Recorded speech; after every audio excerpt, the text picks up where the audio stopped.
पूर्व सत्र में अपन ने देखा था कि साधु को भिक्षा दी जाती है।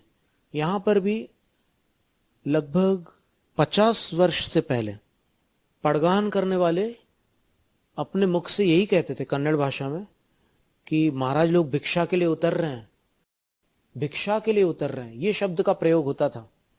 फिर आजकल क्या बोलने लगे, महाराज जी आहारों को निकल रहे हैं, आहारों को निकल रहे हैं।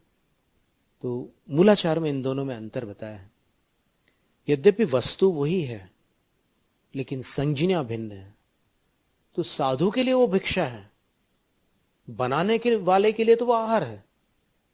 बनाने वाला क्या बना रहा है, भोजन बना रहा है ना, वो भिक्षा तो नहीं बना रहा है।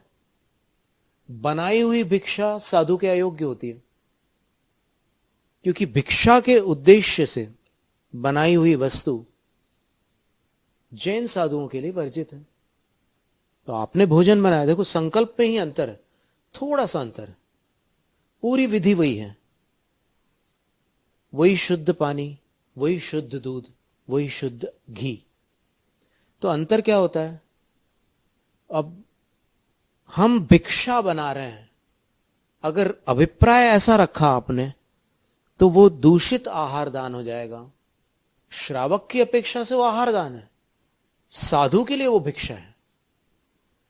और अगर आप ये बनाओ, ये संकल्प रखो कि हम आहार बना रहे हैं, हम ऐसा आहार बना रहे हैं जिसे हम भी ले सके और फिर वो भी ले सके, समझ रहे बात को, हम उनके लिए बना रहे हैं, ये उद्देश्य दूषित है। हम ऐसा आहार अपने लिए बना रहे हैं जिसमें से उनको दिया जा सके, इतना ही मात्र उद्देश्य में अंतर डालोगे तो वो आपके लिए उत्तम भोग भूमि और देवलोक के पुण्य का संचय कराने वाला दान कहलाएगा।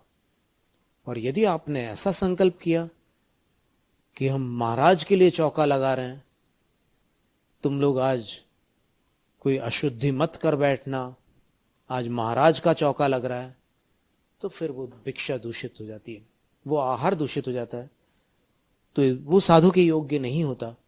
पर फिर भी साधु के लिए उसमें सूक्ष्म दोष बताया है। दोष तो बताया है मूलाचार ग्रंथ में, उस दोष को, औद्देशिक दोष को सूक्ष्म दोष कहा है। पर गृहस्थ का कर्तव्य है कि वो निर्दोष भोजन दे साधु को। निर्दोष भोजन कर देंगे तो साधु निर्दोष होंगे।